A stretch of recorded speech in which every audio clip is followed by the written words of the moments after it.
Vlog शुरू करने से पहले मेरे कुछ दोस्तों से मिलते चले। सबसे पहले हैं ये हमारे बॉस, हमारे मेंटोर अतर अब्बास भाई हैं। तो ये सॉफ्टवेयर इंजीनियर, लेकिन क्रेज़ इनका ट्रैकिंग का है और ये हैवी वाले ट्रैकर हैं। इन्होंने बहुत सारे पास और ट्रैक्स किए हुए हैं।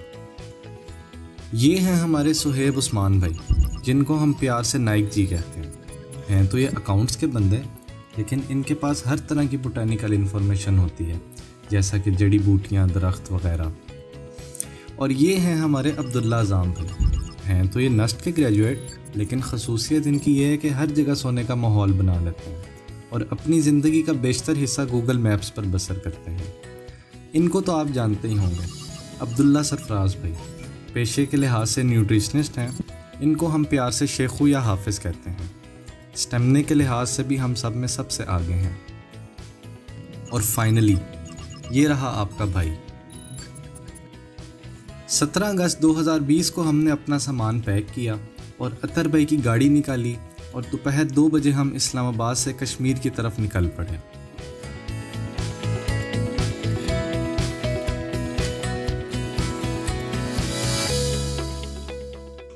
रास्ते में मरी पहुंच के मौसम इतना खूबसूरत था कि हमने सोचा यहाँ रुक के फ़ोटोग्राफी कर ली जाए। चूँकि हम दोपहर में इस्लामाबाद से निकले थे, इसलिए मुजफ्फराबाद पहुँचे तो रात हो गई थी, तो फिर रात में सफ़र करना बिल्कुल मुनासिब नहीं था। हमने फिर मुजफ्फराबाद में ही अपनी रात गुजारी। अतर भाई की गाड़ी का साथ यहीं तक था।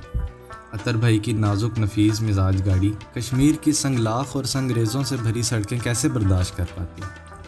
अगले दिन 18 अगस्त 2020 की सुबह हम शाउंटर वैली की तरफ निकल पड़े।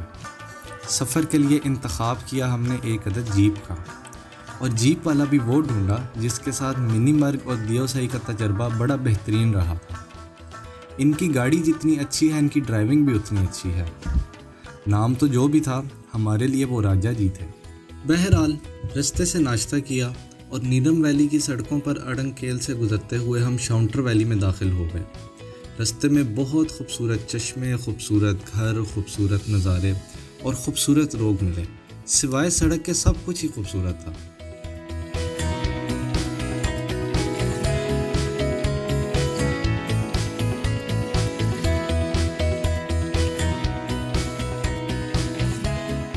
कुछ पुल तो ऐसे थे जिनको देख के बंदे का बिल्कुल तरा ही निकल जाता था, और रास्ते में बेशतर जगह ऐसा होता कि एक बंदा उतर के देखता कि जीप क्रॉस होगी भी या नहीं होगी, और ये कार खैर मैं भी सर अंजाम देता रहा।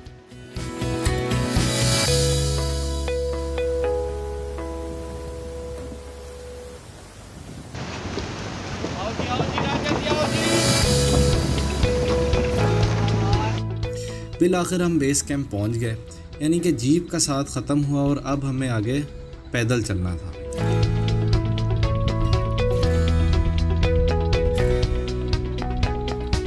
शाउंटर वैली पहुंच के जीप पार्क की और हालात का जायज़ा लिया कि कैंप कहाँ लगाया जाए। जहां हमने स्टे किया, मंजर, पहाड़, मौसम सब कुछ इंतहाई खूबसूरत था, सिवाय रात के।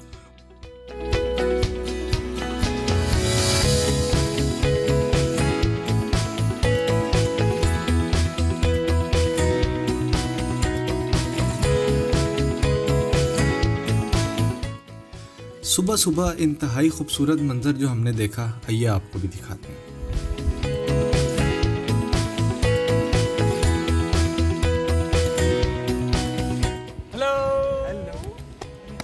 इंशाल्लाह जा रहे हैं चिटा करने जाएंगे जी। फिलहाल तो बादल ही कुछ पट के आएंगे। यहीं पे बहुत बादल हो गए हैं।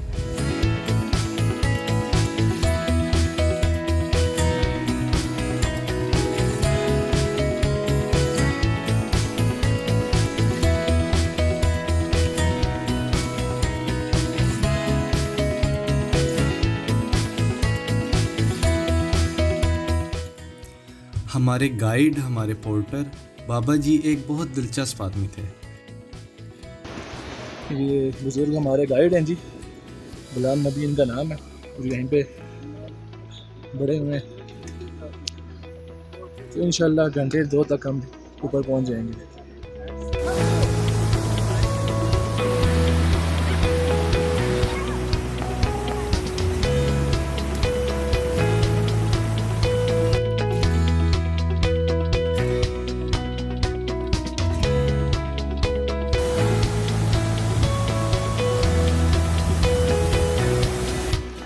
चिट्टा कट्ठा की तरफ भी हम जा रहे हैं। एक हिस्सा हमने कर लिया सफ़र का और बाकी भी 3 हिस्से बाकी हैं हमारे। रसल आगे चढ़ाई जो है वो शुरू होनी है, तो बाकी हमारी पूरी टीम आप देख सकते हैं। और ये एक मंजर नेचर से भरपूर ट्रैक के दरमियान में हम हैं और जिस टाइम हमारे सामने कुछ मेहमान आए हुए हैं। ये देखें जी, सुभान अल्लाह, full of nature, full of beauty, just wow.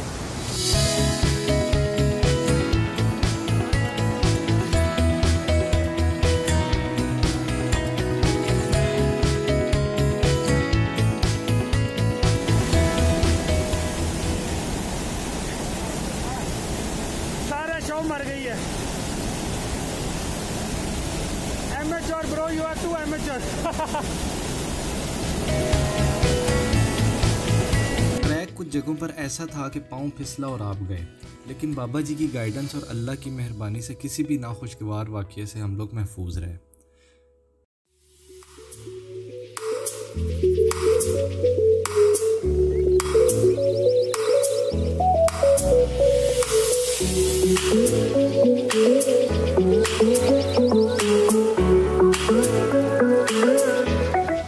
ये जी हम एक पास पे खड़े हैं जो एक वादी को दूसरी वादी से कनेक्ट कर रही है। हाइकिंग करते करते एक वादी से दूसरी वादी, एक पहाड़ से दूसरा पहाड़, और इसी तरह करते करते एक जगह आई जिसको डेक 2 कहा जाता है। ये आखिरी जगह है जहाँ पे नाइट स्टे किया जा सकता है। नॉर्मली लोग यही करते हैं, बेस कैंप से डेक 2 पे जाके नाइट स्टे करते हैं और नेक्स्ट डे लेक के लिए जाते हैं। बट हमने शुरू से इरादा किया हुआ था कि एक ही दिन में हम हाइकिंग कर लेंगे। आखिर ये जवानी किस दिन काम आनी है, लेकिन किसको पता था कि इस दिन के बाद हमारी क्या हालत होगी।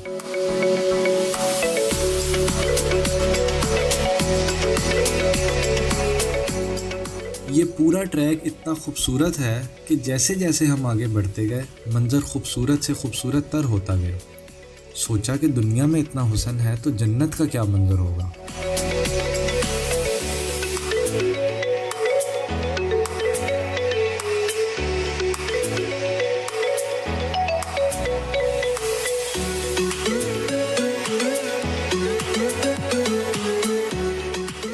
जैसा कि मैं पहले अर्ज़ कर चुका हूँ, बाबा जी एक इंतहाई दिलचस्प आदमी थे। पहली दफ़ा फरमाइश पर, फिर खुशी से, फिर मजबूरी से, और फिर चाचे के माइये हमें सारे रास्ते सुनने पड़े। ਜਿਹੜਾ ਜਾਕਰ ਸਾਡਾ ਪਿੱਛੇ ਆਂਦਾ ਪਿਆ, हाँ, ਉਹਦੇ ਬਾਰੇ ਚ ਕੀ ਤੁਸੀਂ ਆਸ਼ਨੇ ਹੋ? उसके बारे से आखते हैं कि वो जवानी मुकास हो गया। अच्छा, खगई जवानी दी बात उठी पालती से आई। जिंदाबाद। लपो कुपा कनो दूरत गई अखियां ਨਹੀਂ ਉਹ ਤੁਸੀਂ ਕਹਿ ਰਹੇ ਸੀ ਪੋਸਤੀ ਮਾਈ ਹੋਵੇ ਜਿਹੜਾ ਉਹ ਕਹੋ ਨਾ।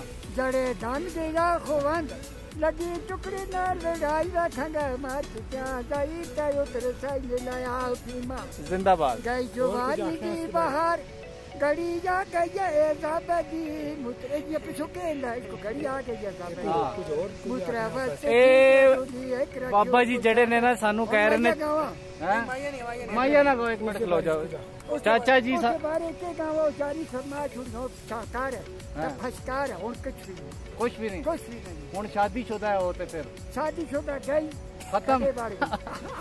ए चाचा सानू कहंदा सी ਤੁਸੀਂ ਹਾਂਜੀ ਦੱਸੋ ਦੱਸੋ। अगे न दे जो ले में आया तो तेरे पटके नाल दुआया तो जल्दी करो मारी हमेजार टोला जल्दी करे मारी हमेजार टोला। जिंदाबाद। टोला दा निका जिया माया पिछो इंदा पूरो गदा जिंदाबाद चाचू जिंदाबाद।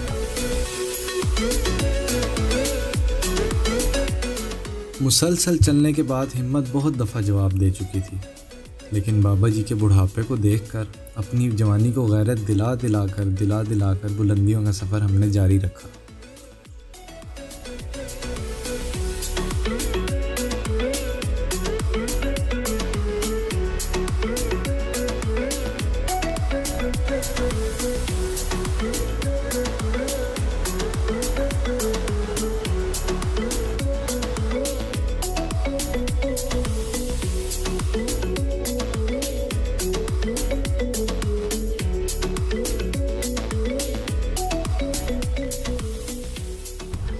अब ये जी पहाड़ आखिरी है, उम्मीद है इसके बाद हमारी लेक आ तो जाएगी। ओए लेकिन बहुत 4000 की हाइट है। 4000 का मतलब है 1300-1400 फुट। तो बस बहुत हालत टाइट हुई है।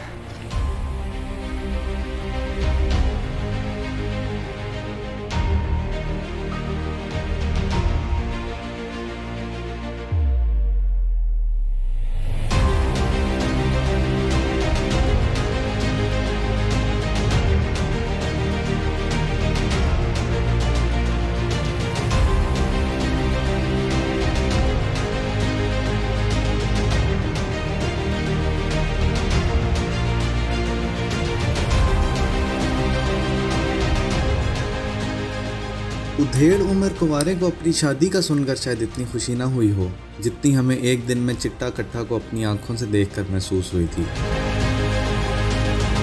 बस जाते जाते ये बता दूं, आपकी जवानी बहुत कीमती है। अगर आप प्रॉपर ट्रैकर नहीं हैं तो हमारी तरह एक दिन में ये ट्रैक करने की कोशिश ना कीजिएगा, बल्कि चिल माहौल में आराम आराम से 2 से 3 दिन में हर लम्हे को खुद में कैद करके ये सफ़र तय करें।